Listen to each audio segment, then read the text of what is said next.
Hey y'all, it's Bailey with Reclaim Grays. I'm so happy you clicked on this video, and if you hear Roscoe, he's going a little crazy on the other side of the camera, just getting home from work, and he's got the zoomies.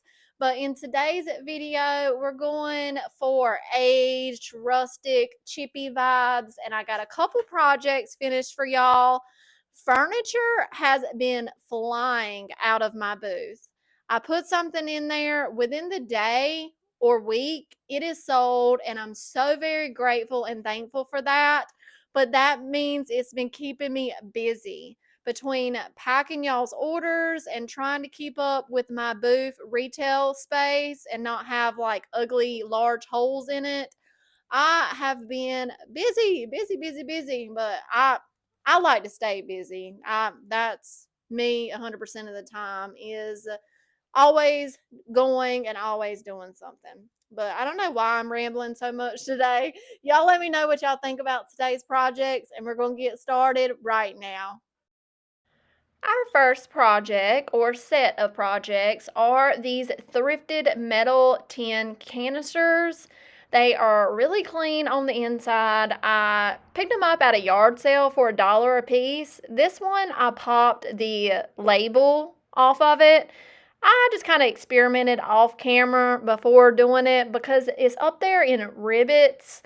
So I didn't know if it would cause more damage prying it out of this tin. But as you can see, it popped right out with just a flathead screwdriver and then just twisting and prying the other side up. I'm going to put these in my little junk drawer and keep them for maybe a later project. And before we move on, I'm just going to put a little bit of tape on the back side of those holes because we're about to use some spray paint. Our next step is to get these primed. I'm going to use some Rust-Oleum enamel flat black spray paint, and I'm just going to very quickly, just one coat coverage, go over the outside of the containers and the lid to all three containers. This is one of my favorite spray paints because it dries to touch in 15 minutes, and I'm very impatient, so that's a win in my book. So here we go. We're going to add some milk paint to these canisters to make them old and aged, and we're going to use my mixture that I love so much, which is equal parts artichoke. Oh no, actually I'm switching it up this time. I'm going to do 1 scoop of artichoke, 1 scoop of olive, and 1 scoop of in the pickle with 3 scoops of water. I'm going to mix that up well, set it to the side, and let it thicken for about 10 minutes, and we're going to start on another part of the project as that is thickening up. We are going to be adding our own label to these canisters. This is from the Conservatory Labels mold by IOD, and I do have a few of these on my website. I will link that down in the comments. But I'm sure some of y'all are like, it came with a label, you tore it off, and now you're adding your own label. But y'all, this label is better. It has more detail, and I just felt like putting it up here. So I have warmed up some IOD air dry clay, and I have worked that into the mold, and I'm using my thumbs to scrape off any excess clay before I flip the mold over and peel the mold away from the casting. And I'm going to go ahead and make 3 of those little detailed labels.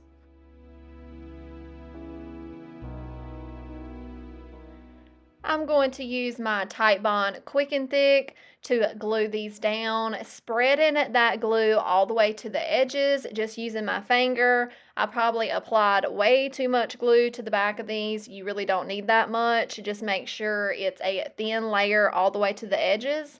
And then we're going to get this positioned to cover up those holes on our metal tin, gently pressing down so we don't distort the casting. Then if we need to, we can come in with a little artist brush and get off any excess glue squeeze out. By the time we get all 3 of our label castings applied, our milk paint has thickened up. So we're going to give that another good stir before we come in and start painting our tins. Now remember, this clay is very fresh, so we need to be careful when painting around them and the casting itself. We do not want to distort any of that beautiful detail. I'm going to mist the casting a little bit so the paint can spread a little bit easier and I don't have to worry about pressing too hard. Now, your first coat of milk paint, it's not going to be pretty. It's going to be very transparent, but just get it up there and let it dry. And when you come in and apply that second coat, it's really going to grab and the coverage will be great. I am going to dry in between coats with my heat gun. I really like doing that. It enhances the milk paint and brings out the cracking and crazing that I love so much.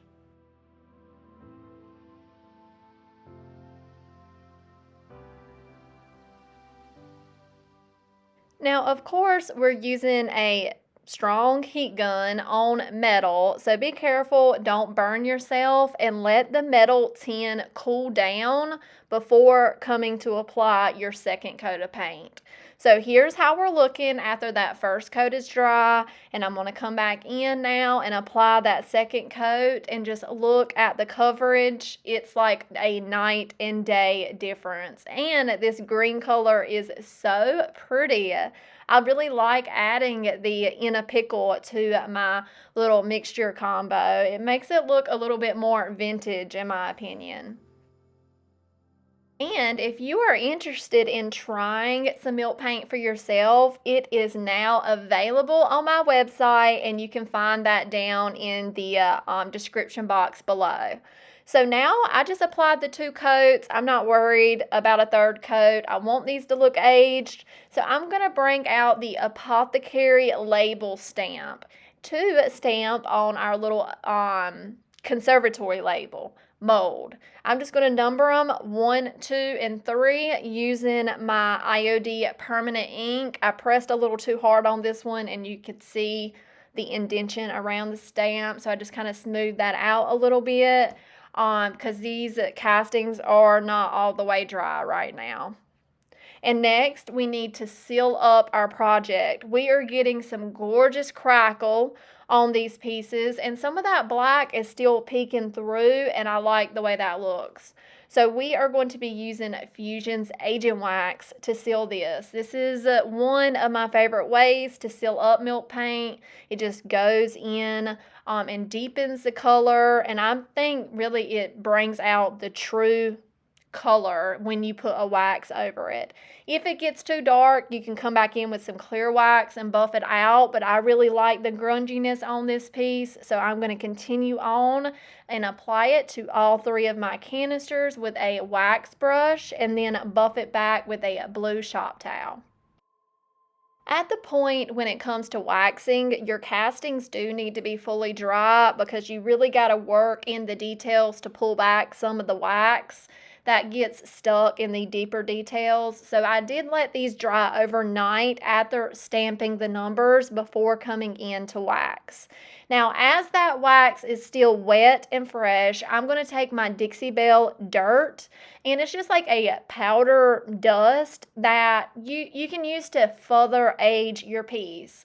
And I wanted these grungy. I wanted these old. So I hit where I think it would naturally age on these pieces, and then I'm going to dust it off with a large dusting brush and kind of blend that in a little bit more naturally and look at that difference. Now, this may not be everybody's style, but it is 100% mine. What do y'all think about these 3 canisters? You cannot beat the upgrade we made to these. We paid $1 a piece for our 10 canisters, and I'm going to price them for $15 a piece. What do y'all think about these?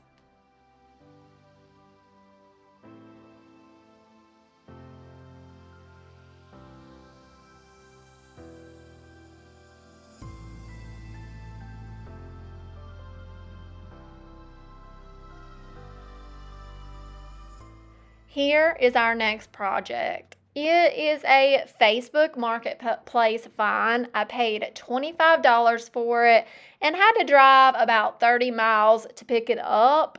It has a mostly solid wood frame, but the top is MDF covered in veneer. And as you can see, the top has some veneer damage on the corners. There's some water damage on the top. We have some veneer peeling on this corner as well, but it is nothing that we can't get fixed up. This leg right here was cracked. You see it kind of tilted a little bit, so we're going to have to get that fixed up. And the bottom left drawer was repaired by its previous owner, and let's just say they used the wrong glue. It was sticking out about a ½ inch, and I was like, why? And then I looked a little bit closely and I seen this glue up there. This is that foam glue. Do not use this to repair wood, y'all. Use some Gorilla Glue, use some Titebond. So I scraped it off and then sanded it flush. And now we need to reattach that drawer front. So I wanted to make sure my reveals, like my little cracks on each side, were the same. So I went ahead and installed the actual drawer inside the dresser. I applied a nice size amount of Titebond Quick and Thick, and then I'm going to get this positioned up there, and I'm actually going to take a little piece of a popsicle stick and shim up the bottom to make sure it has a good amount of room to come in and out. And then I'm going to take my nail gun and just shoot 2 little tacks of nails in there, test it out, and then I'm going to pull out the drawer and attach the screws. The nails are just going to hold it in place until that glue dries and until we can get the screws back in place. So now let's move on to the leg. I ripped off, just using that scraper, any loose wood chunks, and I'm using a wood glue syringe with some thinner wood glue, and I'm just making sure I get it in that crack well. This piece wasn't easy to repair, so I just did the best I could, and then I'm going to sand it back straight because it was not possible to clamp it back straight. So I had to do kind of an illusion to make it look straight, but it turns out solid at the end. I'm going to remove these hardware pulls and put them in my stash. I want to put some new card pull catalog things that I get off Amazon on these. I just absolutely love that look when it comes to cubbies. So this veneer and water damage, I'm going to remove with my little scraper tool here and just get it flat and get any peeling veneer off before we can come in with our Bondo. This is a 2-part wood filler. It comes with this cream putty right here and then the cream hardener. You just add a small amount of this cream hardener before you mix it well. And once you start mixing, you have about 1.5 minutes to get it applied before it is rock hard. So I'm going to mix up small batches and get these hardware holes filled and any missing veneer spots filled up. And then within 10 minutes, it is rock hard and ready to sand. When it comes to applying your Bondo, this does not have to be pretty. You do not need perfection here. Just get it up there and mound it up a little bit higher than what you're trying to achieve. That way you don't have to do multiple coats. Bondo does not shrink like other wood fillers do. So if you mound it up, let it dry for 10 minutes, you can come back in with a 120 grit sandpaper and sand it flush.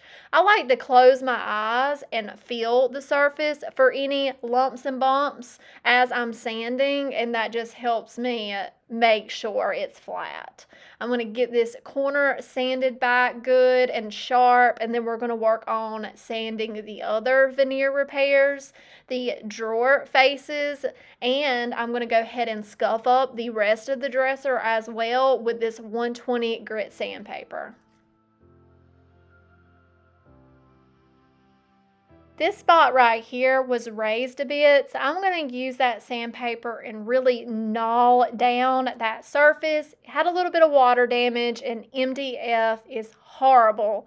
It will swell if it makes any contact with water. So I'm going to smooth that out and continue smoothing out the other Bondo areas.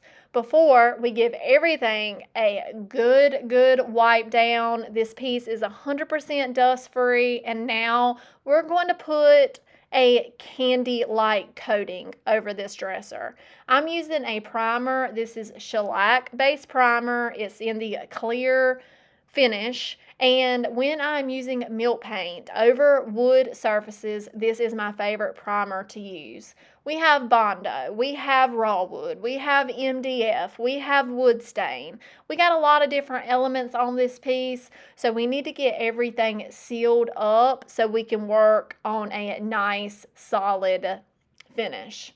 And here is how we're looking after 3 coats of shellac. Now let's mix up some milk paint. I'm going to use 2 scoops of artichoke, 2 scoops of olive, and 2 scoops of basil. And that's going to be mixed with 6 scoops of water. I'm going to mix that well, set it to the side, and let it thicken up for about 15 minutes, and then we'll be ready to paint. Just like any other project, your first coat of paint is not going to be pretty. Just get it up there, nice, even, long brush strokes is what I was going for with this piece. And I'm about to let y'all watch an epic fail right here in just a minute. Y'all better be glad this video is muted and I'm doing a voiceover, because I definitely said a cuss word right there. It went everywhere in my workshop, but I said, don't worry, that paint is not going to waste. I started getting up any paint I could off the floor and putting it on this piece. The extra texture will be great when we get finished. So I did get some paint drips inside this drawer right here. So I quickly grabbed a wet rag and wiped that up. Just goes to show you that you win some and you lose some.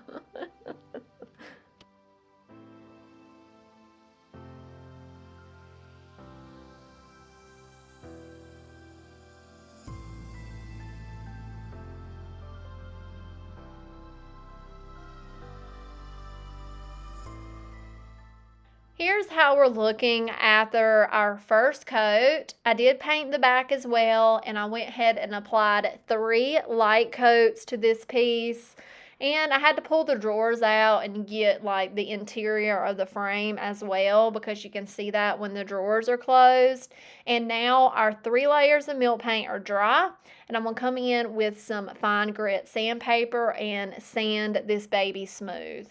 Milk paint may be a little lumpy and bumpy at first, but once you sand it, it comes out to a butter smooth finish. It really does. It like surprises me how smooth you can get milk paint. So after we got rid of all that dust and I distressed around some of the edges, I'm going to seal this piece with some Fusion Agent Wax. Just like usual. I'm going to work about a drawer at a time though, because it's kind of warm in my workshop and this wax is setting up very quickly. So I'm going to wipe off any excess dark wax, and then I'm going to come in with my clear wax and a clean blue shop towel and kind of buff out a circle to each of the little cubby squares to kind of make it look like a dark halo around the corners. And I'm going to do the entire front this way, drawer by drawer, and look at this difference. It brings out that cracking and crazing. It's just turns the color, it just deepens it and truly brings it to a beautiful old aged green. I'm going to do the sides the same way. I go ahead and wax the entire side, and then I come back in and really get a arm workout in trying to buff out this dark wax.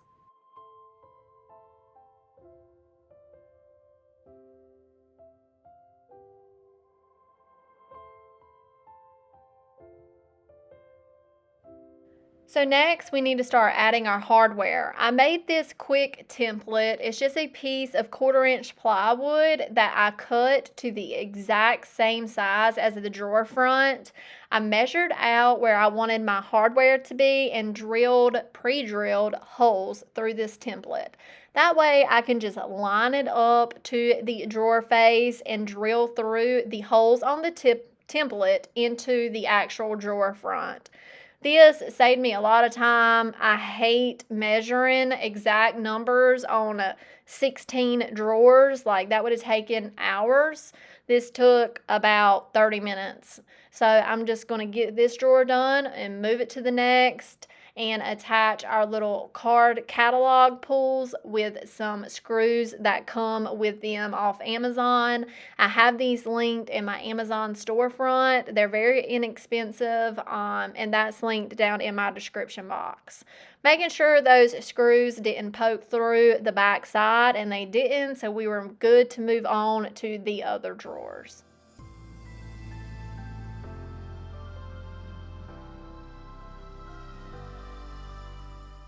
So I grabbed a drawer out of the dresser, and now we're going to make some labels to go in our little card catalog pulls.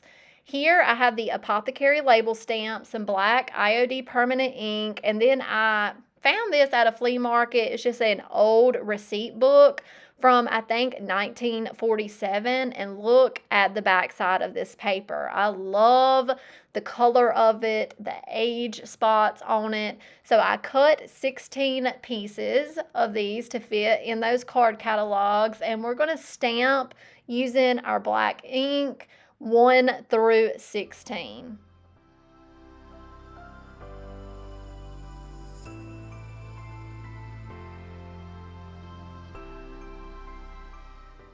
I put our labels in our little hardware pieces, and then this piece is done. Y'all, I absolutely love, love, love how this one came out. That green is so vintage looking. My friend Julie picked up this piece from Coppermill the day after I put it in there. I priced it for $2.75, but I let her get it for $2.25. Y'all let me know what y'all think about this furniture makeover. I love it so very much. And thank you, Julie, for purchasing this piece from me. And that is all I have for y'all today, my friends. I really hope y'all enjoyed these milk paint makeovers. Be sure to head over to the website and pick you out some milk paint. I appreciate y'all's support so very much. And if you got any inspiration from today's video, hit that like button. Leave me a comment down below. What is your favorite milk paint color? And consider subscribing if you haven't already. I'll talk to y'all in the comments. Bye.